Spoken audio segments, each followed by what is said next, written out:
Ladies and gentlemen, thank you for not watching the European Cup tonight. It's not the first time I've had to compete with it, but I haven't competed with it so well as I have with you this evening. Thank you very much. I don't have very many happy things to say to you today. I left Beirut yesterday morning, as I leave it every time I go to Europe or America to give lectures, wondering where the next explosion is coming from. In the Middle East at the moment, we have a hell disaster. I'm using a phrase that Winston Churchill used about Palestine in 1947. I have never seen a Middle East as tormented, as frustrated, as angry as it is at the moment. A baker in Baghdad asked me some months ago, I was buying my morning bread from the baker, and he said, "Mr. Robert, I have a question to ask you. When they say you, they mean military forces, you. Why are you in Uzbekistan? Why are you in Tajikistan? The French Air Force is in Dushanbe, flying close air support for British troops in Helmand province in Afghanistan." He said, "Why are you in Pakistan? Why are you in Afghanistan? Why are you in Iraq? Why are you in Turkey? Why are you in Jordan? Why are you in Egypt and in Algeria?" He's correct. US Special Forces have a base outside Tamanrasset in the southern Algerian Sahara Desert. Why are you in Bahrain and in Qatar? Why are you in Saudi? Why are you in Kuwait? Why are you in Yemen? It's a question we journalists don't ask, and I don't know the answer. Why are we there? I calculated some months ago for our Sunday magazine, The Independent on Sunday magazine, my newspaper in London, that we now have in military forces 22 times the number of soldiers that the Crusaders had in the Middle East in the 12th century. Why? Why are we there? A few weeks ago, I was giving a lecture in Dublin, Ireland, and the journalist beside me, who was a friend of mine, he said, "Don't you think we have reason to be frightened of the Muslim world?" I said, "Oh, you mean the Egyptian army are in Dublin? The Jordanian army are in London? Is that the problem? What are we doing out there? You know, we are building an iron curtain through the Middle East, and we're not telling you about it. We allow the generals and the presidents and the journalists to write the narrative of history, including Mr. Tom Friedman of the New York Times, who charges $65,000 an hour for lectures. And I will pay $65,000 an hour not to listen to Tom Friedman. But these are the people who are setting the narrative of journalism. Look at that iron curtain we are building. It starts in Greenland. US forces are in Greenland and Iceland and in the United Kingdom and in Germany and in Bosnia, Camp Bondsteel, and in Greece. It joins up with Turkey there and runs right down from the ice cap almost to the equator. What's on the other side? China, Russia, India. Why are we doing this? Again, I don't know the answer, but we're not asking this question. We journalists, we sit in our hotel rooms, and in Baghdad, I've written before about hotel journalism. Most journalists don't go outside their hotels. I don't mind that. They have wives and children and insurance policies and editors who don't want them to die. I can understand that. But they don't tell the reader or the viewer or the listener that they don't go outside the hotel. They might as well be in west of Ireland on a mobile phone to Baghdad. This is what journalism has become now. Why don't we have any kind of prescience? Why don't we have any kind of planning for the future in our lives? You know, when the first tanks crossed the Tigris River in April of 2003, and I was in Baghdad watching them, my colleagues were being killed by them. Not a single plan for post-war Iraq. Why not? I was in Kufa 2 years later, after the Madrid rail bombings, talking to Spanish soldiers before they left. And a CIA man walked up to me. I knew he was a CIA because he had a huge pistol here. He walked up to me and said, "So tell me, Bob, what do we do wrong?" I said, "Well, you know, you could have taken a page from the Roman Empire." I don't mean the crucifixions bit, you know. But when the Romans conquered a territory, they made the people citizens of Rome. Why don't you make every Iraqi a citizen of the United States? Because you don't care about Iraqis. But Iraqis wouldn't have poured into the United States. They wouldn't have rushed into JFK. They would have been honored to think that we loved them. But we don't love them. We don't care about Iraqis. That's why we say maybe 500,000 killed, maybe 100,000 killed. George Bush was asked at a press conference, how many Iraqis have been killed? He said, 30,000, more or less. Well, more or less. Can you imagine if he'd been asked how many American soldiers have been killed? And he'd say, oh, 4,000, more or less. It would have been a scandal. But more or less is a phrase you can use on Muslims. It's okay. We don't care about them. I don't think we care about them at all. Did we go to Iraq for oil? Of course we went to Iraq for oil. If the national product of Iraq was asparagus, if it was carrots, do you really think the 82nd Airborne would be in Mosul? No, they would not. Let's be grown up. We went for oil, and we went for the untold, untapped reserves of oil which are in the western Iraqi desert. And while we go there, what do? We chop all the people up into little bits. We remind them of their divisions. Look at your newspapers, here in Italy, and in my country, and we do the same in the Independent. All the maps, Shiites at the bottom. Then the Sunnis have the triangle, or the quadrangle, or the pentagon, or the octagon, whatever it is. And at the top we have the Kurds. We do the same in Lebanon. We put the Shiites at the bottom, of course. Then we have the Sunni around Sidon, and then we have the Christians in Beirut, and then we have more Sunni in Tripoli. We constantly remind the people of the Middle East of how divided they are. We tell them this all the time, always chopping them up. I could draw good maps of Birmingham in England, of different colored people. I could draw you a map of Washington, black and white, but the Washington Post won't print it, and the Birmingham Post wouldn't print it, because our superior societies, we are unique, we are not divided. But every time we deal with the Middle East, Sunni area, Shia area, Christian area, Kurdish area, we want these people to be reminded of how different they are. This is a divide and rule we go in for. I was in New York a few months ago, bought Time magazine, which I don't normally do, but this time I had to buy Time magazine, because the cover said, how to tell a Sunni from a Shia. Maybe they should drop it over Baghdad by parachute to help the Iraqis, you know? One of the ways, by the way, was to check the registration plates of the cars. Of course, it's true, you can. If a car comes from Anbar province and it has an Anbar registration, it will be Sunni, yes, absolutely. What am I supposed to do when I'm face things like this in newspapers? What am I supposed to do in Lebanon? A few weeks ago, we had a battle between Shiites and Sunnis in Lebanon, and between Christian and Christian. And suddenly I found that my driver, who's a Sunni Muslim, was aware that he was a Sunni again. And he was frightened of going to certain areas and wanted to change his car plates. And my classical Arabic translator, who's a Shia, and my grocer, who's a Christian, and my landlord, who's a Druze, they all remembered who they were again. And we were helping to chop them up and draw more maps with them. Why don't we plan? Why don't we think? Why don't we care about these people?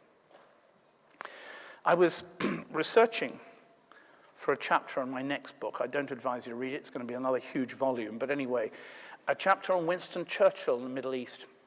And I came across remarkable evidence that the British in 1920 understood Iraq better than the Americans understand Iraq today. You know, we invaded Iraq in 1917. One of the purposes of the First World War was to destroy the Ottoman Empire, which we did. And General Angus Maud arrived in Baghdad and put a big poster on the wall, which I have spent $2,000 for a copy of to put next to my desk. And it said to the people of the Muhafazat, the governorate of Baghdad, we come here not as conquerors, but as liberators, to free you from generations of tyranny. It's signed General Angus Maud, not George W. Bush, but it might as well be the same. We're always going to the Muslim world to free people. We're always going to give them democracy and some packages of human rights from our supermarket shelves. And I think they would like some of our democracy and our human rights. But I think the peoples of the Middle East want something else. I think they want freedom. And I think the freedom they want is freedom from us. And I think we should take our armies and our soldiers and our Apache helicopters and our swords and our horses and our artillery, we should take it out of the Middle East. We should not be there as a military force. We have no reason to be there. All we do is fuel anger and frustration and fear and fury against us. I was crossing the Atlantic on 9/11, and I was amazed that Muslims had been restrained for so long against us. 32 years I've spent in the Middle East now, and I'm amazed. Only 9/11, and Bali and Madrid and London, yes. It's extraordinary how restrained the Muslim world has been towards us. You know, it's a funny thing when I was crossing the Atlantic. I was on the satellite phone. Yes, which means I was flying first class. I was talking to London on the satellite phone. And they were saying 2 planes into the World Trade Center, a plane into Pennsylvania, a plane into the Pentagon. And because I fly every 3.5 weeks on average to the United States, I know many of the Air France crews, and I said to the purser, you better get the commandant de bord. I'm sure it's the same in Italian. The captain. I said, he needs to know this, what I'm hearing on my phone, you know. And the senior stewardess looked at me and said, where did the planes come from? And we didn't know at the time that they were domestic aircraft, you know, on domestic flights from Boston and so on. We thought they could have come from Africa or Europe or Russia, anywhere. And the chief purser and I looked at each other, and we went round the plane to look for passengers we didn't like. I found 14, 4 in business class. And of course, they were all Muslims, weren't they? They were reading the Quran, or they had beards, or they were using worry beads, or they were looking suspiciously at Bob, because Bob was looking very suspiciously at them. And I realized when I got back to the front of the plane that I, nice liberal journalist Robert, had become a racist in about 3 minutes. And yet, that evening, when I went back to Europe, the plane turned around, of course, because the Americans closed their airspace. I was taking phone calls from journalists around the world. They all wanted to know who did it and how, but they didn't want to know why. Because you see, our journalism is attuned to asking the question, who and how? Who did it? 19 men who said they were Muslims. How? Box cutters, aeroplanes, tall buildings, of course. But why? The moment I started asking the question why, an academic in Harvard started screaming abuse at me, who shall remain nameless. It was Dershowitz, of course. He started saying, Robert Fisk is a dangerous man because he's asking the question why. That means he's anti-American, and that is the same as being anti-Semitic. That's what he said. Now, I happen to think that anyone who uses the word anti-Semitism about a decent journalist who dares to criticize Israel is going to make anti-Semitism respectable, and shame upon him for using that word. It is a slander, it is a lie, and you should never allow yourselves to tolerate it. There are many Israelis who write to me saying, keep it up, Robert, you're on the right track. The funny thing is that from Israel, I have never had a rude letter in my life. From supporters of Israel in the United States or Australia, lots of rude letters, but never from Israel, because Israelis live there, and they know the reality. And largely, we do not. Anyway, let me go back to Winston Churchill. I'm going to give you a little indication of how the British knew something was going wrong in 1920. 2 years after the end of the First World War, the British Army occupied Iraq. Here is Alwan al-Yassari. He is a leading clergyman in Baghdad, and he is talking to a British intelligence officer on the 5th of July, 1920. You have offered us independence. We never asked for it. We'd never dreamt of it till you put the idea into our heads. For hundreds of years, the country has lived in a state as far removed from independence as it's possible to conceive. Then you come with your promise of independence, and every time we ask for it, you imprison us. Yes. Then we have Nijus ibn Qud, 1920, talking to another British intelligence officer, saying that, what is all this talk of national self-determination? This is allusion to President Woodrow Wilson's 14 points. The United States president, after the First World War, had insisted that national groups could have their own independence for their countries. What is its value? I trace it to America, and I hear the voice of Wilson. Does Sheikh Wilson know the East and its peoples? Does he know our ways of life and our habits of mind? Pursue your own way. Do not submit to guidance from Sheikh Wilson. If only someone had said this to Tony Blair, you know. If only they had. By the way, has anyone got the slightest idea, and you can put your hands up if you do, why Blair went completely mad? I ask you this question in all seriousness. He's blathering on about faith all the time. He's become the commercial director of World Faith now, as well as being the Middle East peace envoy who's never been to Gaza, because they don't wear ties in Gaza. A colleague of mine in the Sunday Times, I hate to praise the Sunday Times for this, it's not my newspaper, asked a very good question the other day. He said, didn't God ever give any advice to Blair? Like in February 2003, this Iraq idea may not be a good idea, you know? But he didn't get any advice. Because I think Blair is a God. And the divine divinity, he approves what Blair suggests. I think that's how the relationship works. I have no idea what happened to the leadership of the Western world, except to say that not one of them has ever been in a war. We journalists, we don't point this out. We go to wars. We see the shit and the dirt and the blood and the bodies torn to pieces by wild dogs in the desert. Women and children literally ripped apart by dogs because it's lunchtime. They want to eat the dogs in the desert after airstrikes. But we don't show that to you on television. We give you a cleaned up version. If an Iraqi is obliging enough to die by a roadside in one piece, you know the usual scene, slightly silhouetted against the sunlight. The price of war, an Iraqi lies dead in the desert. But we don't show you the reality of what we see. You can see a little bit more of that reality if you watch Saving Private Ryan or a war movie. At the cinema, it's okay. But in real life, you don't see it. Why was it that when an Al Jazeera crew came back from Basra in 2003, I watched them transmitting through the satellite their pictures to London, to Reuters. And they said, look, there's a picture, a child, its arm is missing. And Reuters came out, we can't show this sort of thing, you know. I mean, people are eating their meals at tea time. We can't show this on television. There's no point in sending it. Then he said, but look more, there's a woman, and she's in bits. And the Reuters voice came back and said, this is a kind of pornography. There's no point in sending this over the air.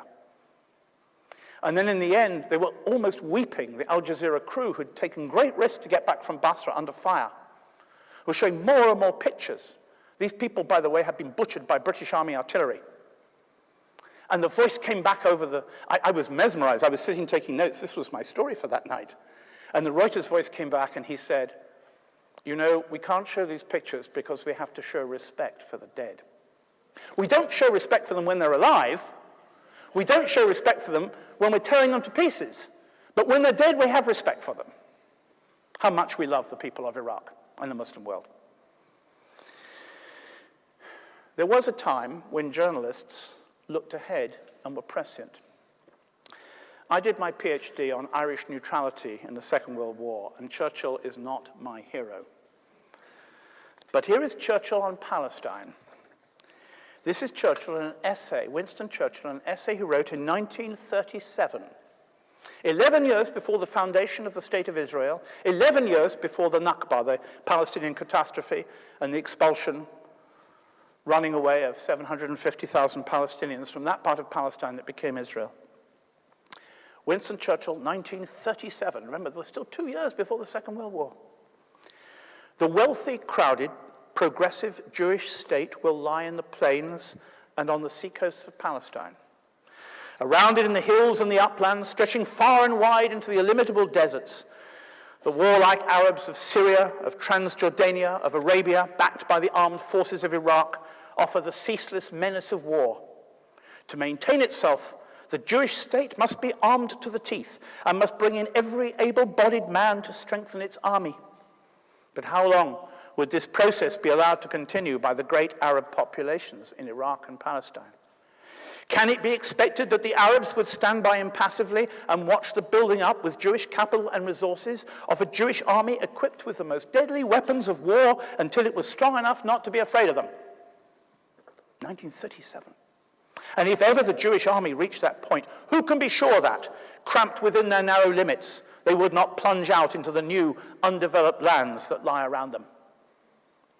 In 1937, Churchill accurately predicted 1967. Why don't we have... He was a journalist, Churchill, as well as being a politician. A very brutal politician, too. He was a journalist. He got it right. What has happened to our reporters today? Why don't we get it right? Why is it that the moment we say that Iraq is going to be a disaster, we get pissed on, we get vilified, we get told we're with terrorists, we're on the side of terrorists, or we're anti-Semitic, or anything?